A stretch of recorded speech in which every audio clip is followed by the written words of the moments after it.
You are listening to episode 70, Understanding the Aftermath of Shame.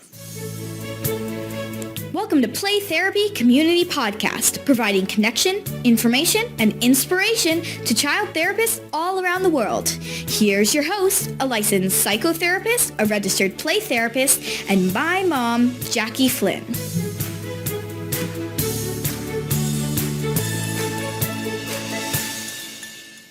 It is important to know that this episode was recorded before COVID-19, so you may hear mention of opportunities no longer available.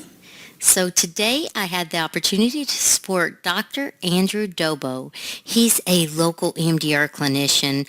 I supported him as a consultant with his local EMDR basic training here in Central Florida, just helping him out with the training process and being there for the trainees as a support for him. People flew in all over for his training. I seen people from Oklahoma, somebody from South Carolina. There were people that drove in from Fort Myers, Fort Lauderdale, lots and lots of local people too. I love meeting them. They're a great group. So I do have to admit that meeting the students and working with the students is absolutely one of my favorite parts. I love the EMDR as well, but just seeing the clinicians eager to learn EMDR therapy is so inspirational and energizing. I do have to hold myself back from chatting their ears off as they ask me about how it works with kids, because it's not necessarily something that feels like common sense to us. So it takes a little bit of navigating to work with kids. It does strike me as odd, I guess funny, how I just love to talk to people. Now I'm even speaking on this podcast, which if you roll back the years when I was in 8th grade, I would literally go days without saying even one word at school. I used to think of it as like painfully shy, but now that I'm a therapist and I know a lot of the clinical terminology surrounding it, I recognize it as social anxiety symptoms and some parts of some symptoms of like adjustment disorder. We had just moved that year from Kentucky to Florida, and oh my goodness, what a change it was. It all started with someone's innocent comment about my accent. It was actually someone saying, "Could you say that again? You sound so neat. Say it again." And instantly, I didn't even want to speak. I didn't even realize I had an accent until they mentioned it. And of course, as I think about it now, it was probably pretty different than what they were used to. So just like a tsunami of overwhelming feelings came over me, and it was all part of just that moving from this little small town in eastern Kentucky that had, I believe at that time, and the school's not even there anymore, less than 500 students in grades K through 12. It was the whole span, kindergarten through 12th grade, to this middle school here in Central Florida with only 7th and 8th graders that had just under 2,000 students. So it was a life shift for sure. I had a sense of shame. It was a sense of shame that internally it was created. I'm sure it was not malintent by anyone, but the comments and the overwhelm from the move, all of that coupled together made me feel shameful about who I was and where I came from. I felt different. I felt like I didn't belong. Now, luckily, I went to high school that next year. High school changed things for me in a big way. I joined junior ROTC, and the rest is history. That was a program that was instrumental in my life as I went all the way through high school in it. I was the first female company commander in 11 years at that school. I felt a sense of confidence, a sense of belonging. I felt a sense of accomplishment. I felt good enough. I felt like I matter, which was really something that just drowned out that shame, and it made a huge change in my life. I went to a training when I was a school counselor, and one of the things I learned in the training is when you can engage a student in something that they like, whether it's band, whether it's junior ROTC, whether it's an art club or a journaling club or soccer or football or cheerleading, anything that sparks their interest, that child is much, much more likely to graduate from high school and be engaged and be passionate about coming. So JROTC was that for me. It stands for Junior Reserve Officer Training Corps. After high school, I went on to go into the United States Army, and through the Army, then I was able to earn college money, and through the college experience I was able to become a school teacher, school counselor, and eventually a mental health therapist, and lots of training since then. I love training. But the shame could have very easily held me back. So today's episode is all about the magnitude of shame and how we can help our clients heal and grow after distressing and disturbing events. The guest on today's show is somebody that I hold near and dear to my heart. Her name is Sandra Stanford. When I went through a personal issue, a divorce a couple of years ago, she was there for me. And I experienced EMDR therapy as a client, and I'm here to tell you, it is amazing. My experience was a bit intense just because the actual life event that I was going through, the just the experience of the divorce was a lot. And she was right there for me, helped me move through it and heal through it. When I say I love her as a human being, I love her as a therapist, I love her just as just a gift to the world. I truly mean it. So let's take a listen to my episode on shame with Sandra Stanford. This episode is brought to you by EMDR and Play Therapy Integration Support. Are you an EMDR trained therapist that works with children and teens? I'd love to help you integrate play therapy techniques throughout all 8 phases so that your child and teen clients can fully experience the immense healing power of EMDR therapy. Visit JackieFlynnConsulting.com to check out my free webinars, EMDRIA-approved courses, certification opportunities, case consultation options, individual and group, and much more. Children are not miniature adults, so working with them in a developmentally appropriate way can make a world of difference. Again, visit JackieFlynnConsulting.com. Hi, Sandra. Hey, Jackie. Thank you so much for being on the Play Therapy Community Podcast. Let me have you just introduce yourself, tell people who you are and what you do. All right, Jackie, I'm delighted to be on your program. Thank you so much for asking me to be a part of this wonderful community. Oh. I am a licensed mental health counselor. I found myself on this path when I was in my 50s. I decided to go back to school and never intended on becoming a counselor, but have really found a passion for working with people that I love. I just love this profession. I am certified in EMDR therapy, which is eye movement desensitization and reprocessing. And I love EMDR therapy. It helps so much with trauma and a one-time event or a series of events for someone, and it helps to heal them of different cognitions, different belief systems. Mm-hmm. I also work with couples, and I'm the founder of Our Marriage Matters and Retreats. Mm-hmm. And really enjoy helping couples get healthier, either to heal from wounds or to just strengthen their marriages. And I have a niche with affair healing and work with people to help them heal from affairs. I'm also certified with Brene Brown's organization called The Daring Way. And she is a researcher on shame. And I found a niche there as well because in the counseling room, began to see how many people suffer with shame, and I wanted to get more knowledge on that. And so it has been a blessing to me to learn more about this area and to be able to help my clients. Oh, and that you do. I have to say, I was first drawn to you by like your amazing work in the EMDR community. But once I got to know you, like you do so much more, but even more importantly, you have such heart and soul and passion for what you do. Yeah. And like you are helping people in so many realms, trauma. And then you mentioned like through affair healing, which is not everybody's cup of tea. Right. And you just jump in that, full force and really making a Yeah. difference in the community. When I seen your stuff that from the uh, Brene Brown, the shame Yes. and vulnerability, it just really hits home. There's a It does. lot of things that clients are struggling with that the main ingredient is shame. Right. So I'm excited for that to be the topic of our discussion today.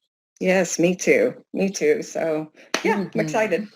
Now, I know at the time of this recording, we're just getting ready to host or facilitate our first phase 2 training of EMDR therapy. So if anyone's listening and they're an EMDR trained therapist, Sandra and I have an amazing training. I can't wait. It's a I can't day-long either. training. Oh gosh, it's going to be amazing. We do like Yes. hands-on activities and Yes. shame and just really helping prepare the Right. client for the later The phases of processing. EMDR therapy is a big focus of it. Yes. Yes, it is. I'm really excited too, because phase 2 is such an important preparatory phase for helping the clients in the reprocessing phases. So I'm excited, Jackie. Yeah. And I know like we've talked about it a gazillion times. We host with along with Suna Clinchard, a local EMDR study group, Right. but we talked about the importance of going to a training and actually experiencing Yeah. what you're learning and being able to take what you've learned and apply it into practice. So that's something that we really kept in mind when we were Right. designing this training. Right. That people would be able to go into the counseling room on Monday morning and use some of the tools that we give them on Friday. Yes. Yeah, I'm excited. I think if we weren't given this training, I'd definitely be signing up for I would too. it. Okay, so let's jump right in. I know there are three big areas that we're going to cover in this discussion. And the first one, just really looking at healthy shame and how it begins Yes. in childhood, describing the effect of healthy attachment on Right. disruption and repair of shameful events. The Hmm. second one, we're going to define and identify the physiology of shame Right. and being able to just look at the difference between shame, guilt, humiliation, and embarrassment. Those are like three. I think sometimes people use them interchangeably, but Right. they do have distinctions. And that, you're going to talk all about shame shields and how we can Yeah. protect ourselves from shame. Hmm. And Hmm.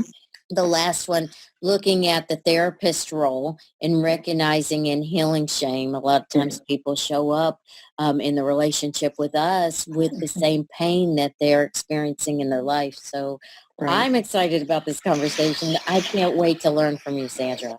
Ah, thank you. Thank you. So yeah, let's dive into healthy shame, because when we think of shame, we don't always consider an aspect that there is healthy shame, and it's an emotion that teaches us about our limits. Mhm. Um, we don't go into a restaurant and step up on a table and sing the Star Spangled Banner, because that could cause some shame on us if we do that. And Mhm. so it will keep us from that. Healthy shame is associated with kindness and consideration Mhm. and generosity. You think about passing an elderly person who's trying to load their groceries in the car, and how you would Mhm. feel if you walked by that person and didn't help them out. You would feel Mhm. ashamed of yourself. So there is healthy shame, and the affect regulation and the repair of self that we find as children when we have a healthy attachment Mhm. helps us in developing this healthy shame. I'd like to give the example of my precious grandson if I can. Absolutely. He's so cute. I love looking at the pictures of him on Facebook. He is adorable. His name is Ashton, and our daughter is Annabeth, and she's a really great mom. And he's Mhm. 17 months old now, but when it was a few months ago, I was over at their house, and at the ages of like 10 to 13 months, what you know about children is that they are just frequently positive at that age. They're full of energy. They're full of curiosity. They're always moving. they're Mm-hmm. they're in this high arousal state, and there's that state between him and Annabeth, that co-regulation state that mom and I are connected. Mom and I are in a good state with each other. It's associated with their autonomic nervous system. Yeah, it's And kind of like so, a dance almost where they're just kind mhm, of moving based on each other. absolutely, that is absolutely what it is like. It's like a dance. And the day that I was over there, that Ashton decided he was going to go over. He has two huge dogs. They're Airedales, Sherlock and Weta. They Mm-hmm. had these really big bowls of food. And that day he decided he was going to walk over. His mom was on one side of the room. He was on the other. I was sitting on the couch. And he picked up that food and he started heading toward Annabeth with this big smile on his face. And as he's heading over to her, expecting her to mirror him, he's taking that food and he's starting to put it in his mouth. Mm-hmm. And she turns and looks at him and she goes, no, like that, because she didn't want him eating the dog's food. Mm-hmm. Well, that look of no and disgust, in a way, that look that is not mirroring his look, it causes him distress. Mm. There's distress there, because, and there's a deflation of his posture. When you see that look on your mom's face and it's, oh, no, don't, oh, no, don't eat that, right? He can't auto-regulate at that moment. And it Yeah. shows up for him because of that look on his mom's face, because that tone of voice from his mom. He's anticipating a smile as he Mm-hmm. approaches her. They've been disconnected because they're across the room. He's coming back across the room to reconnect with her. He's excited about this thing that he's found, that his curiosity, he's going to taste it. And his mom is not mirroring his demeanor.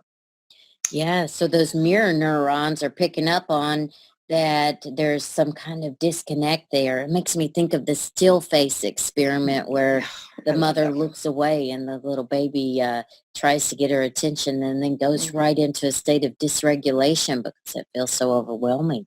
It does. I show that video regularly to my clients, Mm, because just understanding that we need someone to mirror us. Even as adults, we need someone to mirror what's going on with us. Well, what mhm. happens to Ashton neurologically is he begins to shut down just in seconds. This is Jackie, this is all in a matter of seconds. Yeah. Where his sympathetic nervous system will shut down, his parasympathetic will be aroused. and Mhm. and the example is like a car with standard transmission, and he's moving forward and all of a sudden, ooh, he's slammed into reverse, Mm.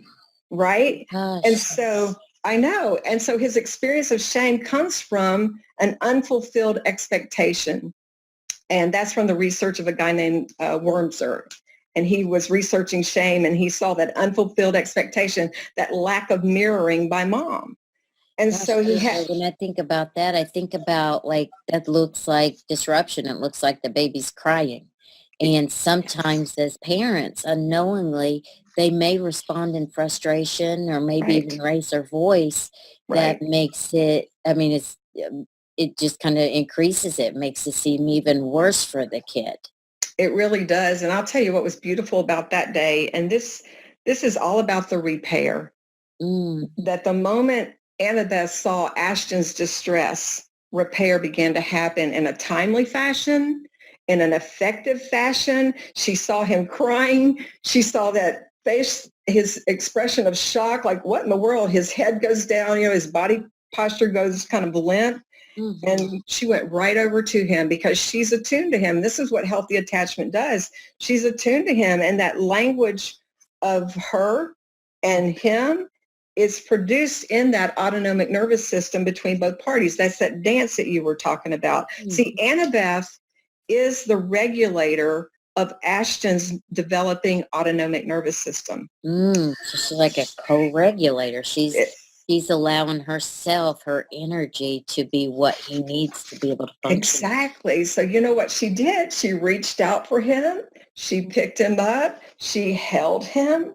She started talking in a soothing voice, saying, oh, honey, I'm so sorry. I didn't mean to yell at you. You didn't know what you were doing, that kind of thing, because she's a very good mom and they have a secure attachment. And so, of course, That Ashton just and gives me like chills in my body. I mean, just right, even hearing you say that, that feels like I am safe. I am right, loved. I am lovable. I right, can trust. Oh my goodness, right. that's the good stuff. That is the good stuff. And so, of course, Ashton immediately calmed down.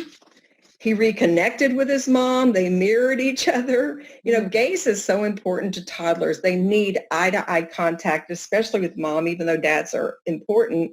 There's something about that eye-to-eye contact with their mom. Mm-hmm. And here's the interesting thing. What we know from research is that Ashton will not go to the dog food bowl again, or likely not to, even when Annabeth is not in the room. Mm-hmm. But he also won't suffer any ill effects from that shame experience. It was So healthy. yes, he hasn't been traumatized by it. And it's important to learn that that's what secure attachment looks and feels like. And so the difference between healthy shame is that there is an immediate repair for that child. Toxic shame comes from a parent who doesn't immediately repair the connection. Yeah, that's what Dr. Siegel talks about that in his book, Dan Siegel, in one of the books. I've read them all so much, it just kind of blends all together. Yeah, But it says you can come back and you can make a repair attempt with your child. And that's where the healthy piece is. I mean, yes, I'll throw out it, but if it's not necessarily what you did, and this shows up in the child-parent relationship therapy model as well, it's not everything about what happened, but it's what you did after you did what you did. So that being able to exactly. pull back and repair, and you said that she just kind of met him with compassion Yes, and just that connection it's healing. it is healing. And the interesting thing that I found in this, Jackie, is that since there was a timely repair, this in the end ends up helping the autonomic nervous system instead of damaging it. Mm, It helps it. If you don't have the repair, obviously you get the damage, but get this, the bottom line is unrepaired shame experiences are toxic to the brain. But this is what I found so interesting, and this is from Dr. Shore's research. It hmm. is better to have shame experiences and have them repaired than to not have shame experiences at all. Whoa. That's powerful. Say that one more time. All right. It is better to have shame experiences and have them repaired than to not have shame experiences at all. Mm. So I it mean, teaches your that's body how to cope. amazing. Yes. It builds resilience somehow in the brain. Shame in and of itself is not bad. We have something inside us that is able to feel shame. It's just wired into us neurobiologically. Now, is that But Alan Shore's, or Alan Shore, Dr. Shore? it is. It Okay. is. I think it's Schore is how you spell Mm-hmm. his name. And he has a book on affect regulation. Mm-hmm. He's wonderful. Brilliant. So, and just to hear that as a parent, it helps set me free from feeling shame for sometimes shaming my children, because Yeah. I did always repair with them. But I thought, oh my word, I can see that this helps them in the long run to have had that shame experience by my tone of voice, by a look of shock, by whatever, and then coming alongside and go, oh my word, hold on, let's talk about this. Let me Mm. hold you for a minute. And that helped them to be more resilient than if they had never been shamed at all. It's It kind of makes me fascinating. think of like Ernest Hemingway's quote, the um, the world breaks us all, but many are stronger in the broken places. I Ooh, know I broke my leg once when I was in the army, and that place where it broke, it's not going to break there again. Because right, it grew right. back even stronger. It's kind of like Gorilla Glue. It may look a little messy, and there's definitely awareness that it happened, but Mm-hmm. it's stronger where that happened. I wonder if that's kind of like the same concept. Like I do it too. is hard, but when you can make that repair, then Right. it's Just makes solid. it does. It does in a strong way. And for clients who grew up in homes that shames you every time you show an emotion, Mm, you get shamed when you have anger, you get shamed when you have sadness, pick yourself up by your bootstraps, or big boys don't cry, or yeah. even I heard growing up, shame on you, right? Yeah, But that that very phrase. if they were shamed, that's where some dissociation can come in and impairment come in, because it's like someone is coming in and clipping that wire to their emotional state and they're numb. They just can't access it anymore. And many of us see traumatized clients that are caught in that I can't feel. And we help them to begin to feel again. We help them with disruption repair when we talk about shame, and helping them to repair some of the shameful events that happened to them. So we play an important role in helping them to deal and reckon with shame. I think, Sandra, when you say that, I think about how, we're both EMDR therapists, and just Mm-hmm. the magnitude of shame. When you unleash that, if they could not, if they had that cognition of it's not safe to show or feel my emotions, Right. and then but they're feeling all the disruptions from that, and they come to us for some type of healing and resolve to be able to move forward with the quality of life, but Right. then they start to feel those emotions. Yeah. It may feel like a lot, and I love how EMDR therapy, Right. the way that it's designed is to kind of take it out piece by piece, Yeah. and to be able to kind of um, only process through what the client can handle, and to be able to Mm-hmm. ground and to desensitize some of that Right. big emotional distress that can come out with such situations. So, Absolutely. because if it wasn't safe to show their emotions or feel their emotions, many of our clients may be experiencing that for the first time right there in our presence. For the first time in a long time, because they were so shamed for doing it. So absolutely. And our presence is a therapeutic help for them.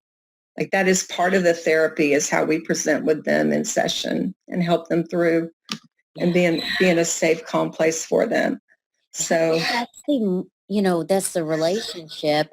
That's the very most important. I think there's yeah, so many great techniques and so many different right. types of therapies, but at the very core, what's Yeah, most healing is us. I love right. learning about like the polyvagal theory and how just Yeah. our leaning in and letting them, and I got that phrase from you, by the way, the leaning in, but letting them know that we truly see them and Yeah, we're with them and we care. yeah. That in itself is the biggest It's ingredient. huge. Hmm. It's huge. So, yeah, so let's talk a little bit about the physiology of shame. Is that okay to move on to that? Absolutely, yes. Yeah, because what happens when a shameful event happens? What happens inside of our bodies, inside of our brain? And this is so important to teach our clients so that they can begin to pick up on the cues. Oh, this is what shame looks and feels like. They may have felt that way for a long time and just thought it was part of who they are. Mm, So it starts in the brain, and the brain is going to signal the adrenal glands. mm-hmm. The adrenal glands will release cortisol. Now, we know what cortisol is. It is the stress hormone. Yes. So the first thing that happens when someone feels shame is the stress hormone is released. Mm. And And it you'll feels see yucky. It feels it, horrible. it feels horrible, and their eyes will go down. Mm-hmm. They won't, they will avoid direct gaze. And think about when you felt ashamed. I had the same thing happen, where your head goes down. You don't want to look at anybody. Oh Um, yeah, you kind of just fold into yourself, almost like that primal fetal position. Like I just need to protect myself. that's a beautiful way to say it. You Mm. fold into yourself, right? Your cheeks might get red. So much happening in the body. Your neck and your shoulders are going to go down. Your mouth can get dry, because when anxiety shows up, our stomach shuts down. Our brain tells us we're in danger. We don't digest our food anymore, and our mouth gets dry. The arms might tingle. I mean, time will slow down. It will be like if you're falling down in front of people and it's shameful, and you're falling in slow motion. Mm. Your heart will just go 90 to nothing, which affects your arteries, and your muscles are flooded with glucose. I mean, all that in a matter of seconds is what that happens. And the physiological expression of shame is universal, that they found, and this is the research of Dr. Burgo, but they have found that it is identical in every single child until they learn how to control it or how to Ooh. conceal it.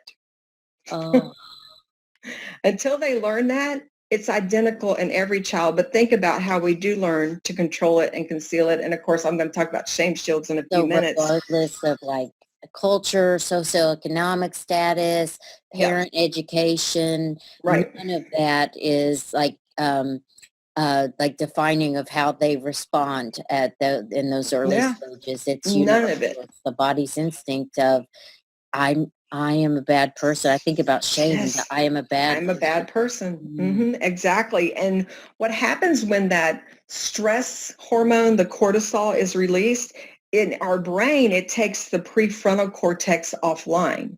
Mm-hmm. Now, the prefrontal cortex is like the CEO of your brain. Like Mm-hmm. it has a crucial role in higher judgment. It has a crucial role in decision making and Yeah. in discrimination, and it goes offline. And when it goes offline, then strong emotions show up, like fear can show up, anger, shame shows up. Yeah. And then the next thing that happens in your body is the limbic system gets affected. And the limbic system is the fight, flight, or freeze. Mm-hmm. Yep. I mean, and if you had a stopwatch, it's just a few seconds that all this happens. Mm-hmm.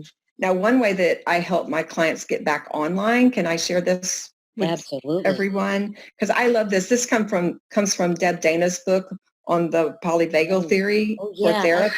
literally Yeah. was looking at that book yesterday. I get to see her in a couple of weeks at a conference. Oh, I'm jealous. I want to get her to Florida. So ask her if she would think about coming to Florida. Oh, I hope I get to talk to her. I'd be That like would be starstruck. amazing. I'll be like, me, Sandra, we're just talking about you. All right. But one thing I want you to do, and I want everybody listening to try this because it takes seconds and yet it affects you wonderfully. I want you to close your eyes if you're comfortable doing that for a moment. Mm-hmm. And I want you to think about a friendly hand resting on your back. For me, that friendly hand is my husband. And I imagine him putting his hand on my back, guiding me through a crowd. For some people, it's their best friend. For some people, it's God. Mm-hmm. So I want you to think about that and notice what happens in your body when you think about that friendly hand. Jackie, what happens for you when you think about that? Well, I thought about Doug, and I kind of pictured his hand on me, but then I like my dog popped in my mind Mm-hmm. too, Yep. and I felt like an awareness of my heart, Mm-hmm. and I didn't change my body posture, but I'm kind of thinking that probably would I'd feel more able. I'm kind of in my head now, but what I did personally, I felt that warmth in my heart. And Right. it's like a softness came over me. Yes. And what that does is it puts your body and your brain back online. That CEO that just got shut down comes back online again. And I love it when my clients come in and say, I used the friendly hand on my back this week when I was feeling stressed or feeling something shameful happened or something aggravating happened. I just took a moment and imagined that friendly hand on my back and I was able to calm myself down. So it's a Wow. wonderful calming thing. And again, takes seconds. You can be on your way to a meeting and you're going to give a big speech and you're nervous. Think about that friendly hand on your back and it just lines up your vagal nerve and puts you back in the social status of the vagal nerve. So Oh, that's so beautiful. And it's free. It doesn't require any materials and it's so no, very personalized. I think about how that ties into like Dr. Janet Courtney. She really works with like infant and toddler mental health. And she talks mm, about the power of touch. And that is like a visualization yes, method to incorporate that power of touch of somebody that right. that you feel that from. Oh Who my, loves you? so Yeah. incredible. Now, I guess one thing that's coming to my mind is, unfortunately, some of our clients, and it's very few, they may not have that person to visualize. So I'm thinking it probably wouldn't work with everybody, but the people that it does work with, it could be super profound. Absolutely. And sometimes we can have our clients think of a book character that they really admire or a TV show, a personality on a TV show that they feel comfortable with. And so you can use their imagination that way. But there are some clients that it might not work with at all. And that comes in knowing your client and helping them work That's that cool. through. And I know So that came up in our EMDR study group about what if someone doesn't have like healthy yeah, attachment figures. And right. and I have to say that I've heard this, maybe, I'm an EMDR consultant as well. So with some of my consultees, they use that. They use Right. well, think of somebody that in your, your realm, and Yeah. Harry Potter figures come up quite a few Yeah. times, which is Hopefully interesting. not Miss Umbridge. I doubt Yeah. she's on anybody's list. That's funny. You might be on the other side, but that, like, even just it's amazing. I was doing that as you walking us through the visualization, and I can Yeah, kind of still feel his hand on my back. I It's know. powerful. I know. When I think of David's hand on my back, my whole heart area and chest just feels warm and opens up, and it's a wonderful feeling. So Oh, yeah, your good heart stuff. opens up. And I think about, Sandra, like if you were growing up and it wasn't safe to show or feel your emotions, here you are in the presence of a therapist that has some real capacity to help you. But if Yes, your heart is closed up, then it's hard to get the right, help with different techniques and visualizations and things like that that helps their heart open up. Then they right. can be um, they have the capacity to truly heal. It's true. Oh my gosh, it's so good. It's powerful. Mhm. Yeah. Now there is a difference between like shame, guilt, humiliation, and embarrassment. Let's talk about that. Okay, yes, because that can get mixed up in people's minds. Even clients will come in and say, "Oh my gosh, I felt shame this week," and as we talk about, it, I go, "Actually, that was humiliation." Let's talk about the definition of humiliation. Mhm. But when we talk about shame, Brene Brown defines shame as an intensely painful feeling Mhm. that we are unworthy of love and belonging. I mean, shame is a fear of abandonment.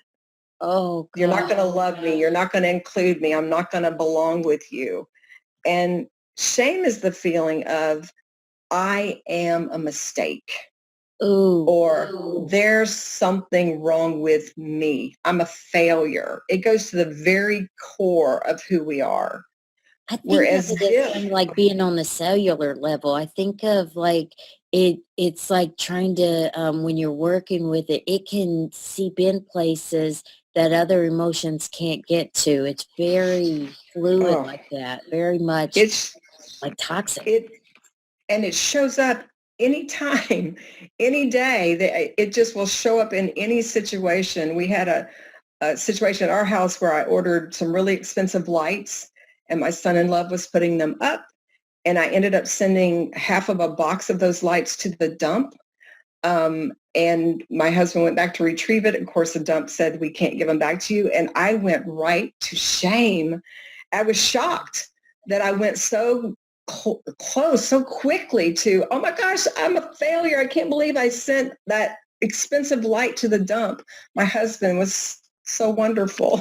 He's like, honey, it's only money. It's okay.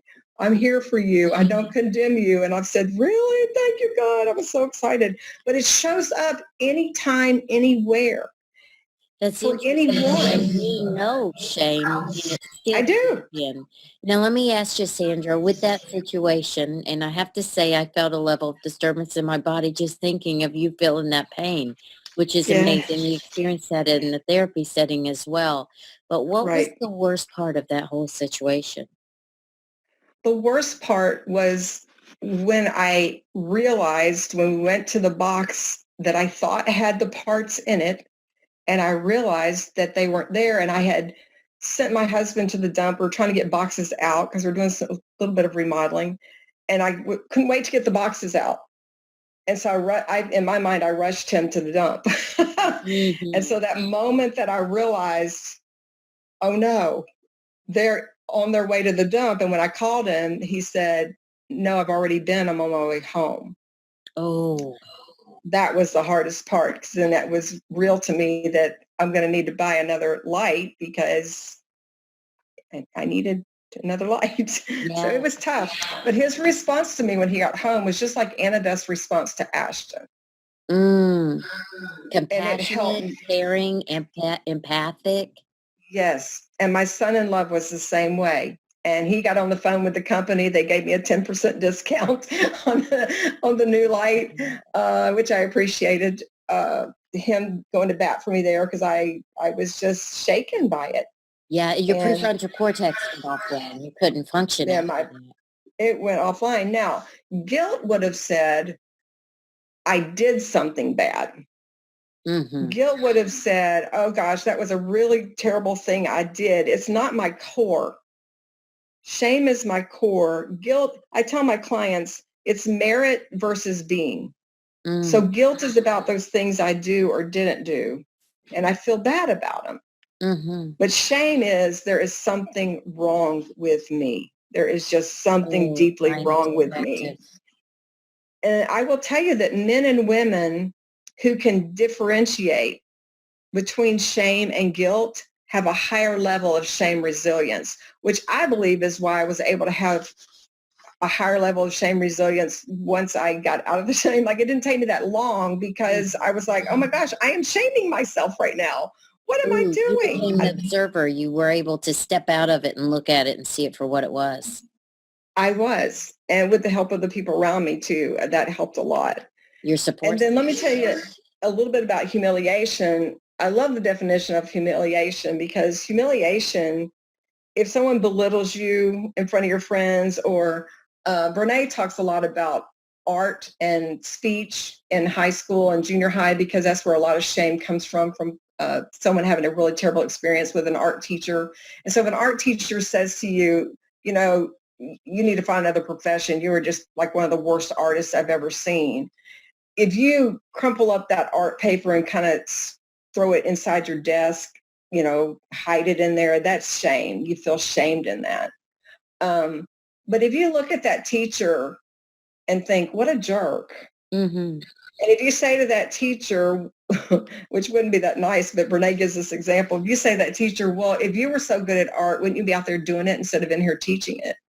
Yeah, I to mean, be able to not take it on personally and mm, kind of see it at a different angle. I don't deserve it. What you just said or did toward me, I don't deserve that. And that's what humiliation says. You know, no, I'm not going to own that. I'm not going to own that I'm a terrible artist. I'm not going to own that you just said something to me that wasn't true. No, back on you on that one. And that's what humiliation is. Mm-hmm. And embarrassment is, we know everybody does it. Like I think about EMDR sessions and it just seems like inevitably my stomach wants to growl because you know, and I know that it's very quiet when the eye movement's going or the pulsars I use are going. And I'm just like, really? Okay, I'm embarrassed in this moment. Or if you're sitting in a class at school and your stomach growls or you burp or something like that. You slip and fall in the parking lot and you look around, you know, everybody else has slipped and fallen or can't find their car. Yeah. So embarrassment is basically, look, we all know that we've done it. We're all in this together. And you can laugh at it. Yeah, I have to say the difference between children and adults, like I work with a lot of kids as a play therapist, and you Yes. see like even, letting off gas. You see a little kid do it and Yes. sometimes they don't even mention it or they'll just giggle. Right. An adult does it and it will stop them in their tracks. They have to recover Yes. emotionally. They're like, it's devastating to them. It's So it's true. like along the way, that embarrassment, if we Yeah. don't deal with it like in a healthy way, it can have a Right. impact on our life. It sure can.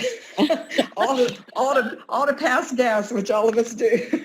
Which is a human bodily function. I mean, it's not It even is. like it's something that only applies I to know. like a certain I know. anything. Everybody I does it. know.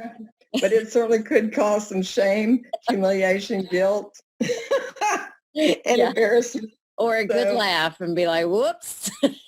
and there's the embarrassment. So that's the differences between shame, guilt, humiliation, and embarrassment. Mm, And I think it's important to know because, like I said, a client will come in feeling shame, and when you say I'm shamed, that's deep. But if you turn it and go, wait a minute, hold on, you respond in a way that shows you didn't own that you were humiliated by that. Or, oh no, you're feeling bad about what you did, but you're not feeling bad about who you are. That's guilt. And it helps lighten their load and to understand that. So it's Absolutely. To name it is to tame it. And when you can yes, put it in, and I know that's hard to wrap your mind around, but when you can put some language to it, it lights up that right. left hemisphere of the brain while you're feeling it, Yes. which is lighting up that right hemisphere of your brain. It literally changes the architecture of your brain. It creates those connections in your brain, and it helps with the resilience. It does. And name it to tame it. I learned from you when I heard you speak one time, and I use it all the time with my clients because it Mm. makes sense. I use your stuff So, too. I love that we're connected. Now we're almost out of time. We only have a few more minutes, but I do want to okay. make sure that we're able to touch on like the therapist role in recognizing shame and healing shame. So All right. I'm going to do the quickie version of that. I will give you the quickie version of that. And how I use that is when a client walks in with shame, there's a couple ways I want to tackle this, and I'm going to make it quick. If a client says something, oh, I'm a terrible person or I'm a failure, and if we as therapists sit there and nod or say, mm-hmm, we got to make sure our minds aren't wandering as therapists, that we're listening. The client will think we're agreeing with them. Mm, And so it's important for a therapist to say to a client, I can certainly understand why you might feel that way, mm. but can we look at it? Can we reframe it? Can we look at it from a different way? So you empathize with them that they're feeling that way. You don't want to put up the stop sign immediately because you want them to hear and experience your empathy, Yeah. but you don't want to have them stay there. Oh, that's so good. Um, The connect and redirect. You're approaching the right hemisphere with I care about you, I see your pain, and then you're able to go that left hemisphere. However, let's look at this in a different way. let's look at it in a different way. Another point on this is a therapist working with victims of, trauma, clients with trauma, can actually cause a client to feel some shame by something that we say. Mm. You need to expect it. You need to expect that a client will feel shamed. And so you address it. You And I bump will say into to a their client, pain unknowingly. yes, yes. And so I will say to a client, I can tell by what just happened that caused you to feel shame by what I just said. Let's talk about that for a few minutes. And it's Or, important to call it out and not just try to yeah, distract yourself yeah, through it, because that's our position, the elephant in the room. Something just happened. Let's yes, explore it. And that let's could be a explore. version of the repair as well. Absolutely. You got it, Jackie. It is a version of the repair. And you can also take it a step further and say, what's a memory you have of this growing up? The way that you felt just now in the counseling room by what I said. Give me a Mhm. memory from that. And so we can talk that through. Oh, And then good. that's good stuff. And, and then the last point on that is that a client can shame a therapist. Mm-hmm. And I know at my company, we charge for missed appointments. Like if there's a no-show or we have a 24-hour cancellation fee. And let's say a client came in upset with me. I can't believe you charged me for that missed appointment. Um, if I go into the dance with them, oh, okay, well, I won't charge you for today, right? Or, oh my gosh, let me look into that for you. Then I'm not helping them uncover the shame that caused them to come in and make that statement. See, Mm-hmm. it's not about the charge. It might be about their perfectionism. I'm Mm-hmm. not allowed I'm not allowed to miss an appointment. I'm not So if we allowed do that, we miss that opportunity to help with the very things that's kind of leaving them stuck in their life. right because it can go into our stuff. So Oh, it's so important that when a client comes in or let's say they came in and said, oh my gosh, you can see I broke my arm this week and I ended up losing my job and I've got a huge bill from the ER and I've got, I don't know what I'm going to do.